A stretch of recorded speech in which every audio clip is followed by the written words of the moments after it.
2022ஆம் ஆண்டிற்கான தேசிய விருதுகளை திரைக்கலைஞர்களுக்கு வழங்கி குடியரசுத் தலைவர் திரௌபதி முர்மு கௌரவித்தார். 2022ஆம் ஆண்டிற்கான தேசிய விருது வழங்கும் விழா டெல்லி விஞ்ஞான் பவனில் நடைபெற்றது. இதில் சிறந்த கலைஞர்களுக்கு குடியரசுத் தலைவர் விருதுகளை வழங்கி சிறப்பித்தார். சினிமா துறையின் உயரிய விருதான தாதா சாஹிப் பால்கே விருதை நடிகர் மிதுன் சக்கரவர்த்தி பெற்றார். சிறந்த நடிகருக்கான விருதை காந்தாரா படத்தில் நடித்த ரிஷப் ஷெட்டி பெற்றார். சிறந்த நடிகைக்கான விருதை நித்யா மேனனும் மானசி பரேக்கும் பகிர்ந்து கொண்டனர். இதேபோல் சிறந்த தமிழ் படத்திற்கான விருதை பொன்னியின் செல்வன் பட இயக்குனர் மணிரத்னம் மற்றும் தயாரிப்பாளர் சுபாஷ்கரன் ஆகியோர் பெற்றுக்கொண்டனர்.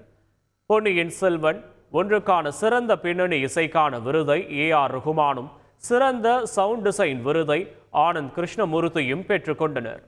இதேபோல் ஒளிப்பதிவாளர் ரவிவர்மன், நடன இயக்குனர் சதீஷ், சண்டை பயிற்சியாளர் அன்பரிவ் ஆகியோர் தேசிய விருதுகளை பெற்றனர்.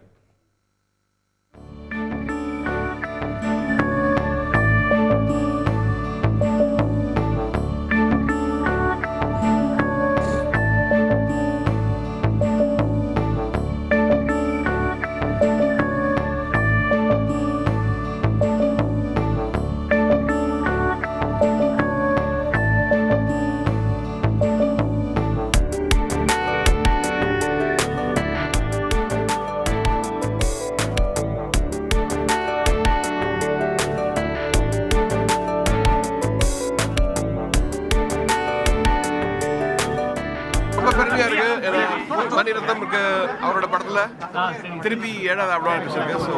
மீண்டும் இந்த கூட்டணி தொடரும் சார். 4 அவார்டு கிடைச்சிருக்கு இந்த படத்துக்கு. இந்த படத்துக்கு என்ன நினைக்கிறீங்க? 4 அவார்டு இன்னும் நிறைய கிடைச்சிருக்கணும்.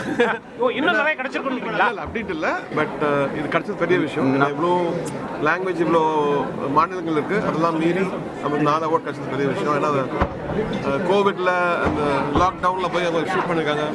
உயிரை பண்ணி மாதிரி பெருமையா இருக்கு. ரொம்ப ஹாப்பியாக இருக்குது, ரொம்ப பெருமையாக இருக்குது.